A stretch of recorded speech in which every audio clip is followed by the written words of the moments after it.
everyone. Welcome back to another episode of Pleasure Principles, where we dive deep into the art, science, and the mystery of love, intimacy, and everything that makes us feel alive. I'm your host, Avik, and today, I mean, we are not just talking about the relationships, we are unraveling the very soul of love, heartbreak, pleasure, and the spiritual intimacy. Yeah. So joining me is a true master of emotional alchemy, Dr. Flavio Souza-Campos. So welcome to the show, Dr. Flavio. Well, thank you so much, and I appreciate the title of True Master. I don't know that I deserve it, but I certainly enjoy working with people who are on the journey to more love and more pleasure. So I'm happy to be here. Thank you. Amazing, amazing. No, definitely you are a true master for sure. And uh, I'll quickly love to introduce you to all the listeners. So, dear listeners, Dr. Flavio is an award winning hypnotherapist, author, and the spiritual guide.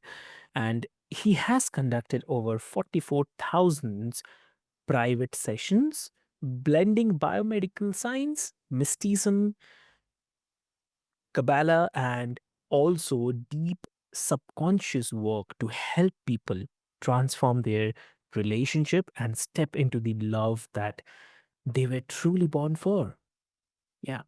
So he's the visionary behind Awesome Relations coaching and hypnosis and the creator of ChocoLove Alchemy.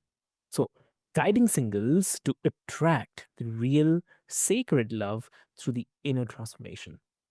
And his novel, Frank Beller Finds TH, which recently won the Pen and Quill Award and offers a stunning metaphor on love, healing, and the hidden layers of our relational wounds. So, dear listeners, buckle up because this is going to be vulnerable, expansive, and wildly illuminating. So, why to wait? Let's get started. Welcome to the show again, Dr. Flavio. Thank you so much. What a lovely introduction. That's one of the things that I really admire about your work. I've heard several of your podcasts, and Mhm. not only are you very generous with your introductions, but you ask awesome questions as well. So I'm really looking forward to this conversation. Thank you. Thank you. Thank you so much, Dr. Flavio. And uh, like I mentioned in the while introducing you, so from there, I'd love to ask, like, you say that most life problems are the relational or the relationship problems, and most relationship problems are the spiritual problems in disguise. So I mean, it's definitely a powerful statement. So if you can unpack this for us. Well, yes, I think that we live in a culture, at least here in the United States, where we value this idea of independence, right? Where I'm Yeah. independent because maybe I have a job and I make money, so I don't need you to give me money, that kind of thing. So people begin to believe that Mm, we're all independent of one another. And what's interesting is that mm, the more connected we are through social media or the internet, whatever, the more lonely people are feeling. And a couple of years ago, the mhm, Surgeon General of the United States, Dr. Vivek, wrote a okay. book, a text, talking about the epidemic of loneliness. And Mhm, as a physician, after all, he discussed the medical implications of okay. prolonged loneliness. In other words, health, physical health, and mental health deteriorates when a person is alone. We also know from studies in longevity and studies Okay. on long term wealth generation that people Mhm, who are in healthy relationships both live longer and mm, become wealthier than people who are single, statistically speaking. I'm not saying that there are no exceptions, but statistically, the data seems to support that conclusion quite strongly and robustly. mm, So, what we find is a dichotomy. On one hand, we find people feeling that they're more and more independent. They have access through dating apps to, very quick interactions with other adults. mhm, on one hand. And on the other hand, we're feeling more and more depressed. In some regions of the world, the suicidality is going up, mm, natality or birth rates are going down, populations are actually decreasing in certain regions of the world. People don't want to have babies anymore. Fewer and fewer people are getting married, and mm, more people are feeling depressed and anxious. So when you put it all together, we realize that from a practical statistical point of view, we humans are not meant to be alone. We're not independent, and we're not meant to live life mm, alone. We're meant to be paired up. Now, from a spiritual point of view, when you look at the spiritual traditions, such as the mm, Bible, Kabbalah, ancient stuff, mm. and even philosophy, like when you look at ancient Greek philosophy, going back to Plato Yeah, some 2,500 years ago, there's this whole yeah, idea that none of us is mm, complete. We're not complete. We're all a fraction of something. And as a mm, result, we're all looking for something that completes us. Of course, mm, Plato, some 2,500 years ago, in a speech, in a text, talked about this idea of soulmate. And of course, this is an allegory, this is a story, but it represents a very powerful spiritual principle. The idea that in the beginning, according to the Platonic story, in the beginning, we were complete human beings. In the beginning, meaning, if you correlate the Plato's mm, story to the Bible, that would have been like before the fall, right? I mean, in the mm, beginning, when we're spiritual beings, perhaps before we were physical human beings. I'm talking about millions of years ago. And Plato mm, says that Zeus, or Zeus being like the god of the gods in Greek mm, mythology, split us all into halves. And so we mm. are eternally looking for our other half, which we call soulmates. Yeah, Now, if you talk to most people, they may not accept the idea of soulmates. They may not, they might mm, tell you that they prefer to be single, whatever. But the numbers don't lie. yeah, Statistically, either a person is paired up with somebody, they're mm, coupled, or they're looking for somebody. So yeah, we're definitely not meant to be alone. That's for sure. exactly. Wow. Ah, amazing. And then also, if I may ask, like, uh, when people first come to you, maybe frustrated or heartbroken, how do you help them recognize the spiritual root beneath their romantic pain? Well, romantic pain is just a label, right? In reality, the pain, when a person is in heartbreak, something Mm, very, very precious within them broke down. Now, I have been in that situation myself. I've written a couple of books about it, but also I have been working, as you mentioned, for almost 30 years now with other people, and mhm, because I went through that experience, I took a special interest in learning and studying other examples of people who were completely okay. broken as well. And Mm, sometimes the inciting event or the apparent cause of the problem is mm, the breakup of a romantic relationship. But when you mm, examine the situation way deeper, that is the least of the person's problem. There's something way deeper that happened. And when we examine this deeper and deeper and deeper, and I use hypnosis, I work with people with hypnosis, mm, meaning that we go deep into the unconscious work. And what really happens in heartbreak is that a portion of us dies. Now, when I say that a portion of us dies, I don't mean anything dramatic by this. It's actually a good thing because when something dies, it makes up room. It opens up the opportunity for something else to be born. So it's a cycle of life. It's equivalent to saying that when an animal dies and you bury it, the body decomposes, and now plants can grow because they get the nourishment from the decomposing body of the animal. Now, I don't mean to mhm, be gross here, but what I mean is that we go through many deaths during one lifetime, during one mhm, incarnation. And every time there's a death, we feel like we're heartbroken. And mm, rather than getting into a depression, which is almost inevitable in those cases, and accepting that life is over, we can Mhm. accept that we have died, metaphorically speaking, of course, Mhm. and begin to create a brand new life. And when a person embarks on that journey, they accept that because Mhm. we go through a process called grieving. We grieve, Mhm. right? It's like when a dear friend of yours dies, we go through this process of grieving. We go through anger, we go through anxiety, we go through Mhm. bargaining. We go through all of those stages of grief, and it all Mhm. ends with acceptance. So at a certain point, we say, you know what? My life as I knew it before is actually over. Mhm. And that's a great thing. Why? Because I'm alive, I have experiences, I have knowledge, and I can actually Mhm. create a new life. I can reinvent myself and begin all over again. Mhm. So when the person accepts that, but not superficially, when they Okay. accept that at a deep unconscious level, we can Mhm. actually begin the work of building a new life. Oftentimes, people discover that there were things they've always wanted to learn or explore Mhm. or do, and they never did before. So they begin to engage in those activities, but not as a pastime, not as an excuse, not as a way of masking the pain, but instead, Mhm. they now engage in those activities with a whole new sense of purpose. They're actually building a new life, and Mhm. heartbreak goes away, and Yeah. a person will, at least the people I have interviewed and worked with, they'll tell Mhm. you, I am happier now than I was before the heartbreak. Mhm. True, I agree.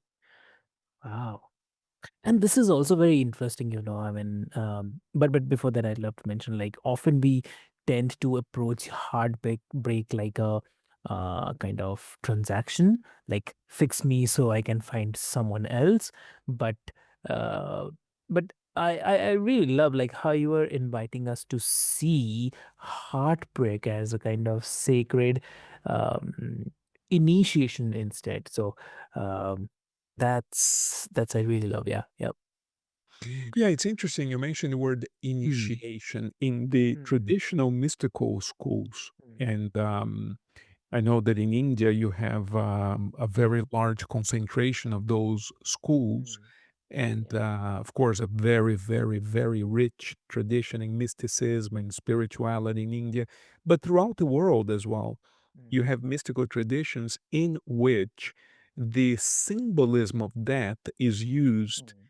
as a representation of a rebirth. In other words, it's Mm. very difficult to change Yep. us. It's very difficult to change. So these ancient philosophers and mystics Mm. learned that sometimes it's actually easier to simulate symbolically a Mhm. death and a rebirth. So in Christianity, for instance, we talk a lot about resurrection, right? There's this death, Mm. you wait 3 days and you're reborn. So people think, well, Mm. traditional Christians would say, well, that's only one special instance. Jesus died and resurrected. But the whole notion Mm. of Christianity is rooted upon the idea of this same type of transformation that we Yeah. do through baptism and the Mm. incorporation of the Holy Spirit. So within the Christian Mm. tradition, we don't say that the person improves a little. We say that once they're baptized and they receive the Holy Spirit, they become what? They become a new person. And they say, you Mm. died to the world. So I just want to say this because Mm. sometimes a person will call me and they have a religious background. Let's say they're Mm. Christians here in the United States. Yeah. And they say, well, this whole idea of death and rebirth and all of this Mm. mystical stuff and hypnosis and none of that is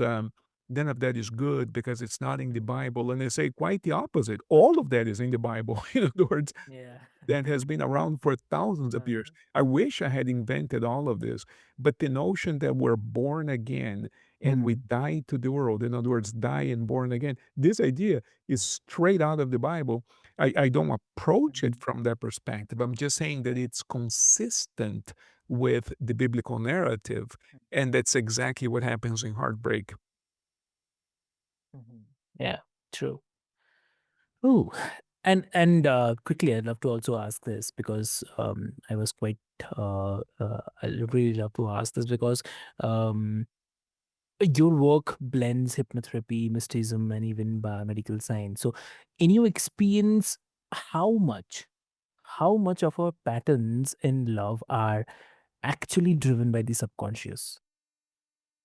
I think all of it, to be honest, all of it. Okay. Because look, Mhm, suppose a person is single, right? And they walk into mhm, a room and there might okay. be, let's just say, for sake of conversation, 100 people there. They look Mhm, across the room, they find, let's say it's a man, right? They look across the room, they see one woman and mhm, they feel instantly attracted to that woman. I'm giving you this as an example, but I think everybody can relate to this example. I think we have all been there at one time or another. And the question is this: out of 100 people in one room, in this hypothetical example, how come I was attracted to that one person, not even knowing anything about her? So then the explanation is, well, because you're physically attracted to her looks. Okay, that's a good explanation. However, why am I physically attracted to that person and not to the person next to her? They're both good looking people, but yeah. even what we find attractive is mediated by the unconscious. In other words, Mhm, there are patterns of emotions, thoughts, and images mhm, stored into our unconscious mind that drive even what we find mhm. attractive. So, True. experiments show that we can change what we find attractive by Mhm, changing patterns of emotions at the subconscious level. And, mhm, you know, it's interesting because when I explain this to people, sometimes they mhm, think I'm exaggerating, and I'm not. I'm mhm, not exaggerating. There's a ton of research supporting everything that I'm saying here. And I'll give you an example of what I mean. When you talk to a person who's addicted, now you might say, this is a mhm, different domain, this is a different topic. No, no, no, hear me out. When you find a person mhm, who's addicted to any substance, let's say, or any behavior, let's say they're a gambler or they use a drug, let's say, and you mhm, talk to them about that addiction, they'll tell you. And you ask them, why do you do this? Why do you smoke? Why do you use this drug? mhm, Why do you gamble excessively? And they'll tell you, oh, because I like it. I enjoy it. Now, notice the person's mhm, awareness is that they enjoy doing something that is toxic to their well being. But they tell you, I like doing it. And that's mhm, why I do it. Okay. That person who holds that addiction can go into hypnosis if they want to, right? And we can change what they like and they can overcome the addiction. Now, I'm not just saying this. You can talk to any hypnotist all over the world. They'll all tell you the same thing. This mhm, has been validated over literally for 3,000 years. People have been hypnotizing one another. And mhm, not only in the last 100 years, we have a ton of studies to suggest this, but also we have 3,000 years of recorded mhm, history supporting what I'm saying. You can take a person who's addicted to something because they like it and mhm, help them not be addicted anymore. In fact, they'll tell you, I mhm, never liked this, right? Okay, so mhm, what we like can change if we go into the mhm, conscience and change certain unconscious emotions. Well, similarly, you find people who say, I like men who are bad, mhm, right? They can be hypnotized, they can change, and suddenly they say, I don't like that kind of man anymore. Or a woman might, or a man might say, I like women who are promiscuous. mhm, I like they're easy, they're sexy. I like that. Well, as an example, I'm not saying there's anything right or wrong with any of that. I'm simply explaining that the person might have one set of preferences when it comes mhm, to their sexuality and romantic interests. And that once they address their own unconscious emotions, the very core of what they mhm. like or what they're attracted to can change. There's a famous example in a paper by Sigmund Freud about 100 years ago. Okay. In other words, none of this is new, right? And Mhm. this is an example of a woman that he was treating who Yeah. I believe was on her fourth husband who was an alcoholic. Now, the details might be a little bit off because I read this some 20 years ago, but something like this. And she is describing to Dr. Freud what she felt when she Mhm, first met her fourth husband, who turned out to be an alcoholic. And she said that when she met him at a party, at a bar of some type, Mhm. she smelled alcohol on his breath, and she told herself, this is Okay. trouble, but it feels so good. Now, her previous three husbands were all alcoholic, and her Mm, life with them was a disaster. So she mm, makes another, in other words, cognitively or rationally, she knew that marrying an alcoholic would be very difficult because she had already done that true. three different times in the past. And then she Yeah. says that she meets this man, she smells the alcohol, and she says, Mhm. I know this is trouble, but it feels good. In other words, it feels good, meaning she likes Mm, it. She likes the trouble, right? Well, it turns true. out in her therapy with Dr. Freud that her father was an alcoholic and he would frequently come home drunk and she would smell the Okay. alcohol, but the father was loving toward her. Even though he had that Mm, problem with alcohol, he was loving mm, toward her. So she associated love with the mm. smell of alcohol. Now, Got it. so the point I'm making to you is that we all like certain things or dislike certain things, and we seek Mhm. people who satisfy those Mm. fantasies. And in some cases, it's really good. A man might like a woman, for instance, who cooks really well. Perfect. Yeah. Nothing wrong with that. If you like a woman who cooks and you find a woman Mm, who cooks, no problem, right? But if a woman, for instance, as in this example that I just mentioned, mm, happens mm, to have a predilection for men who are alcoholics and mm, that creates turmoil in her life. mm, Maybe we can change her predilection. Maybe we can change what she's attracted to so that she can have a better quality of life. Do you see mm, what I'm saying? So, our romantic lives, our sexual lives are mm. intimately connected to our unconscious for sure. Yeah, exactly. Very true. Lovely. Wow, Flavio. I mean, I know time is constrained, but this conversation has been nothing sort of alchemical, I would say, like from the deepest wounds to the highest expressions of love. And uh, you have shown us that the real intimacy isn't about finding someone perfect, it's all about becoming the person who can love, receive, and grow at the same time in a ways that we never imagined. So, thank you so much for this. And for all our listeners, like if you find yourself repeating painful patterns, if your heart still aches, or if you are simply curious like how to call in a higher love, then remember you are not broken, you are becoming. And people like Flavio are the living proof that healing is definitely possible. Yeah. So, Flavio, if someone wants to connect with you, what will be the best medium to connect? So I have books on Amazon, of course, but also Okay. my website has a ton of information. There's a WhatsApp button right there on every page. You can just click on it, reach out to me. The website is Awesome Relations, one word, Yeah. AwesomeRelations.life. Mm. So if you just go on my website, you can read all about what I do. I work mostly with relationships, but also click on the WhatsApp button or send me an email, whatever. It's all there, clearly spelled out in the website. Very easy to find, very easy to find me. And I'm looking forward to talking with you. And Avik, I want to thank you. You know, your questions have been awesome. You do great work, and I'm, you're a big hero of mine. I admire your work. Thank you. Thank you. Thank you so much, Dr. Flavio. I mean, it really, really means a lot. And uh, dear listeners, I'll put all the links into the show notes for your easy reference. And you can find more about Flavio's work, his book, Frank Beller Finds TH, and his ChocoLove Alchemy experience. I'll definitely will find it in the show notes. And with this hope, until next time, stay curious, stay open, and above all, stay willing to receive the love that you were always worthy of. So, this is your host Avik signing off from Pleasure Principles. Till then, be happy. Thank you so much. Thank you. Have a great day.